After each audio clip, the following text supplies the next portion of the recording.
Do you have a desire to start your own online shop, but maybe for some various reasons haven't done so yet? If you're hesitant about starting one, then this video is for you.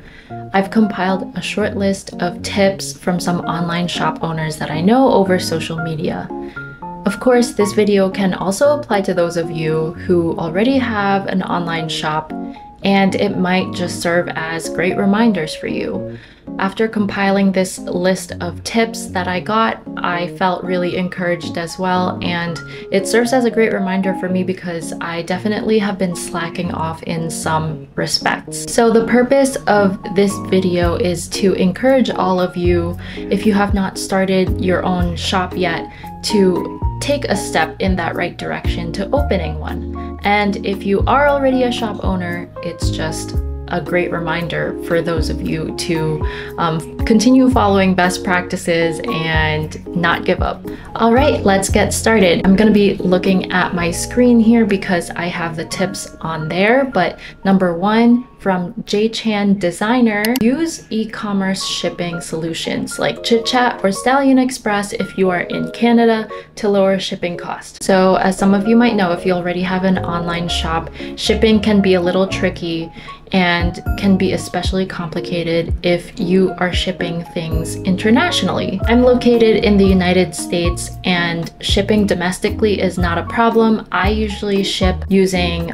untracked stamps, so USPS first class stamps, or I will just do USPS first class with tracking, and it's generally not an issue. But once you start shipping internationally, that is when things can get really expensive. I believe shipping to Canada can be anywhere between $6 to $12. I'm not even sure anymore because I've kind of stopped getting international orders.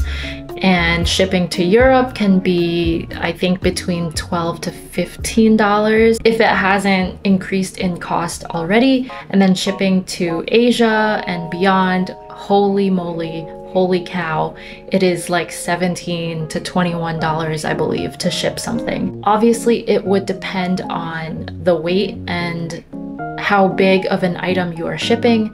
For me, as an online sticker and stationery shop, generally the things that I ship are light. However, even for like a 2 to 4 ounce package, a bubble mailer package going to Europe, it would still cost anywhere between $11 to $15 to ship, which is really expensive. So if you are looking to start your own shop, just kind of search around for what shipping options there might be. Your customers may not mind having untracked shipping if they can pay for a cheaper shipping option. However, obviously you run the risk of losing that package and not being able to track where it went. And if it never reached the customer, you may have to reship the item again or just refund them for their money. So you do run the risk of that. However, I have shipped a couple items over to my friends in Europe, as well as 1 or 2 packages in Asia, and thankfully, most of them found their way. So bottom line for that, from J-Chan Designer, use e-commerce shipping solutions. Tip number 2 from Wally Club Co.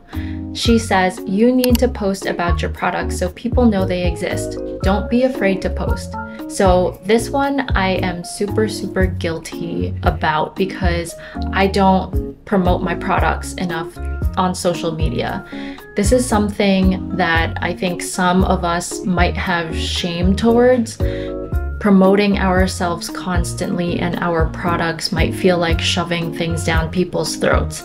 However, I think there's a study out there somewhere where it says that people need to be exposed to a certain message or something to see a product at least 5 to 7 times, I think, in order for them to really digest that information and go down the marketing funnel, which is basically going from seeing and being aware of your existence and the product to actually making a decision to buy that physical item or that service, whatever it is that you offer. And really, if you think about it, if you don't promote your products, nobody else will.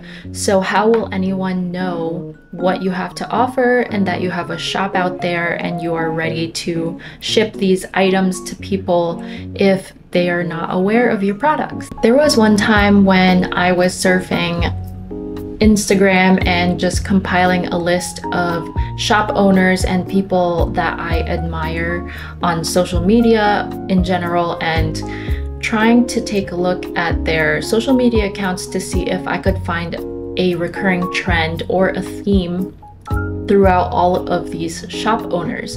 And one thing that I realized was their feed was filled with their products, product photography, product demonstrations, and reels. And I think that is one thing that makes them successful. They keep on promoting their products for people to see and showing them how it works if it's not such a simple product. But ultimately, I feel like that was the one thing that I took away from looking at all of these shop owners that I bookmarked and examined throughout their accounts. And that is something that I've been striving to do as well. I used to post nothing but my artwork, my digital artwork, and nothing about like my stickers or my bookmarks or my enamel pins. And I would wonder why I'm not really getting sales. So again, that kind of goes down to you needing to make it as easy as possible to promote your stuff and get people to buy.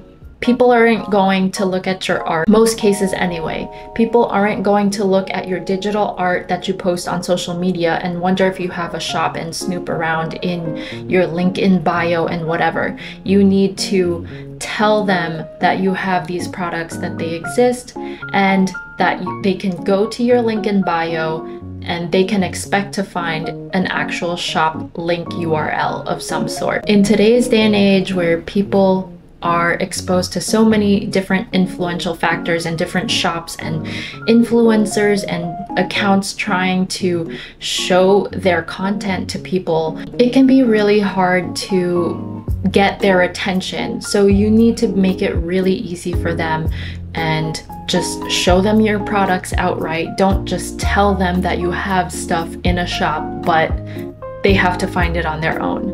Let them know and like put it in their face. There's no shame in that. And that's something that I repeatedly try to tell myself. You are the only one that can market your own product. So you have to do what's best for yourself at the end of the day. Tip number 3 from another friend, Montserrat Boffy on Instagram. She says, my advice is rely on friends' experiences for certain things if your shop is international. There are platforms that lacks information about taxes, VAT. VAT is taxes in Europe. That's all I know about it. VAT and material restrictions in other countries. So it is great to make sure to write a detailed shop policies section. This applies mostly if you have your own website like Shopify or a big cartel, but it can also apply to Etsy if there are certain places that you don't want to sell or limit your sales in. She says, it might seem daunting, but doing some research and seeking advice from other experienced art friends can be a great place to start. And I totally agree about this. When I first opened my shop in 2020, I didn't actually start out with an Etsy. I started out with a WooCommerce shop, which is hosted by WordPress. That is like their e-commerce side of things, but it has a huge learning curve and I don't recommend it to first-timers. But anyway, I digress. I had my own shop and I had to figure out how to take care of any taxes, tariffs, if they were going out to Europe or even Canada. When you have your own shop URL like a Shopify website, you have to take care of that on your own. A plus side to having an Etsy shop is that Etsy will take care of that for you. If it is outgoing to another country, if there are any custom declarations that you need to print out, they will usually handle that for you and just tell you that you need to print this form and fix it on the front of your package, as well as like the tracking, shipping label and stuff like that. So that is an advantage to having an Etsy shop, whereas you're a little more on your own if you have your own shop. So what Montserrat Buffy was saying was to rely on other people. Hopefully you have experienced shop friends, online shop friends who have done this before, and they would be able to give you further guidance. This is something that I also lack knowledge about because, like I said, I haven't really shipped internationally, at least not in many years. So I'm very rusty with this sort of information, and I would be relying on people like Montserrat Buffy and other friends in the UK or Germany or Sweden even to help me with understanding the European taxes, because that's really crazy. I think it's more straightforward going to Canada, but I think going to Europe and maybe potentially even in Asia, that's when things can get a little dicey. So it's kind of going back to tip number 1 about looking for e-commerce shipping platforms and things like that. So that is tip number 3. Okay, and tip number 4 comes from Hey Mori X. She says, don't be discouraged by low sales. It takes time to build a customer base and longer to see steady sales. Keep going. And I can totally agree with this as someone who has started their shop 4 years ago, a little more than 4 years ago. There are definitely high and low periods.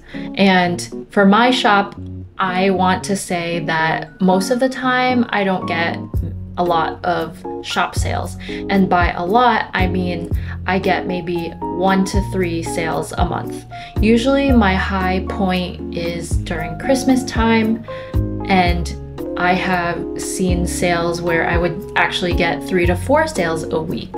So that was really nice. What I'm trying to say is, and also what Hey Mori X says here, is that there will be highs and lows, and don't be discouraged if you don't really see any sales. If you haven't seen any sales in a month or maybe even 2 months, it can take quite a bit of time to get your products in front of people who actually want to buy.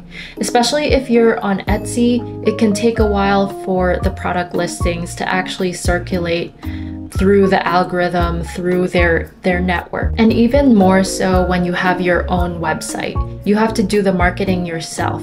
And again, marketing is a tough thing, especially nowadays when everybody is trying to put their content in front of the viewers. So there's a lot of competition, but that's not to say that you won't ever be seen. So do not lose hope. Just try to look at things from a different angle. If you notice one thing is not working, try another method or another way of promoting your product. Tip number 5 is from Running with Foxes, and they said to invest in a good setup to take photos. A picture is worth 1,000 words. This is another tip that I kind of struggle with. I say I kind of struggle because it's mostly because I'm lazy, but taking good product photos is really, really important.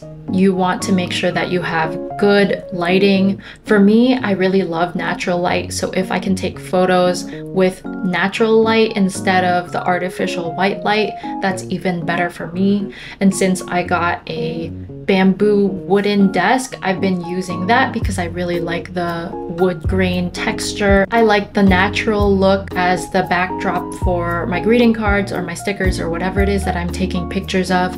But it's super important to have clear, crisp photos in good lighting, because people will not click on your product listing at all if it's not good. The first thing that people will see before they even click on your product is the product photo. So it really is important to give a first good impression through your product photos and having something that looks really nice. You don't have to have an expensive backdrop. You don't even have to have the fake flowers that a lot of people do. I usually take plain photos, and this is why I'm saying I'm being lazy. I do have fake flowers and fake plants that I've gotten from Michaels as product props, photo props, but I have been lazy as of late to take them out, and it just takes a little while for me to arrange things. So for me, I just usually forego using props. You can totally use props, and I think that makes it look even prettier, but don't feel obliged to use any props if you're just starting out and can't really spend that much money on those things. Just make sure that whatever you're taking your product photos on, it's clear, it's not dark, and it's not dingy looking either. You want something clean and neat. Tip number 6 comes from Magpie Creations Art. And they said, the biggest tip I can offer when you set up a listing, be so specific in the description. Write the exact dimensions, what the product is made out of, what exactly is included. Literally any detail you can think of, add it. It might seem excessive and weird, but customers can be nuts sometimes, and if they leave you a bad review for something you didn't mention in the description, even if it's common sense, you might not be able to have it taken down. This one really applies more to Etsy, whereas if you have your own shop, I'm pretty sure you could take it down. Magpie Creations Art also says, I once had a customer leave me a bad review because they ordered a sticker pack from me and they were mad that the envelope it came in was printed because they assumed it would be hand painted. This was a sticker pack that came with 7 vinyl stickers in a hand cut and glued envelope, sealed with a handmade sunflower sticker. It was over $5 free shipping. So luckily I have not run into that many customers. I have maybe like once or twice, but I haven't run into that many customers who are a little bit weird about the product description itself. But basically the takeaway here is to be as specific and detailed as you can with your product descriptions. You want to talk about the cover or the back side and the inside, if there is an inside, what it comes with, what the size is or are, if there are any variations, what colors it might come with, any personalization options. You want to give as many details as you can, aftercare instructions, how to apply, etc., because you do not want to suffer with a bad review. Because as Magpie Creations Art says, if you're on Etsy especially, it might not be taken down, and this bad review will just bring your overall shop score down, and you don't want that. So just be as careful and as specific as you can about providing product description. The more it is, the better. I have had 1 or 2 customers, like I said earlier, give me like 1 or 2 star reviews because of something that they didn't read. But thankfully, I provided a product video demonstrating what the product looked like. It was a sticky note and how well or how easy or how hard it peeled.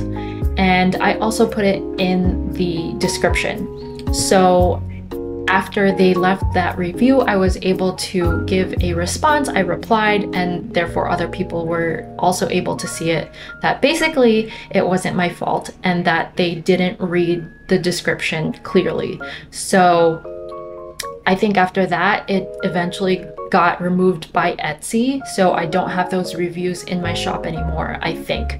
So that is a lesson that I learned, and I have to admit that I have kind of been slacking on providing the most specific product description on my new stuff. I've been doing a lot of greeting card descriptions lately because I've been making greeting cards, but I definitely think there are areas where I could be a little more descriptive. So yeah, basically just be super descriptive as you can. It can only help you. Okay, and one final tip, it's going to come from me.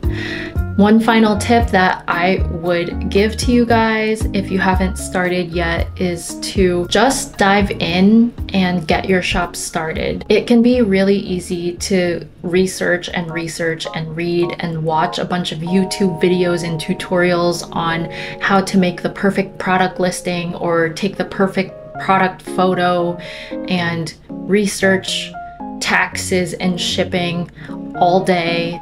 But there is also a difference between doing your research and going down a rabbit hole for all of these things. There are so many things to know about having your own online shop that if you were to let yourself, you can literally research for forever, and that is just not going to get you anywhere. The best experience that you can have is simply by starting. I honestly would not have been able to predict whether offering free shipping or tracked calculated shipping would be better for having more sales or not. That is just one example, but you cannot research until you know for sure what is going to be the best outcome. There are just some things that you will find out eventually as you get started. So my tip there is research is good, but you have to limit it, and you have to make sure first and foremost that you just get started, get your feet wet, take small steps every day, and do something to prepare your online shop launch. There's no such thing as a perfect shop, and it's always going to be a constant improvement. It's always a constant work in progress. So why not just start today and build things up as you go? I honestly wish that years ago, when I opened my shop in 2020, I had been thinking about it for quite some time before then. And I honestly just wish that I got started and I didn't really think too much about it. So that is the advice that I can give you guys. But yeah, that's it for the tips today. I hope you guys found value out of these tips. I thought they were really valuable. I hope I could make a part 2 of this video as well. I'm sure there are a lot of other things to cover. But if you're also an online shop owner and you have your own tips to give, feel free to leave them in the comments so other people can read and take away from your lesson as well. Thank you so much for watching. If you do like this video and you found value out of it, please do give a thumbs up. It does help the algorithm with circulating my video and getting it in front of people to see. But yeah, I will catch you next time. Bye!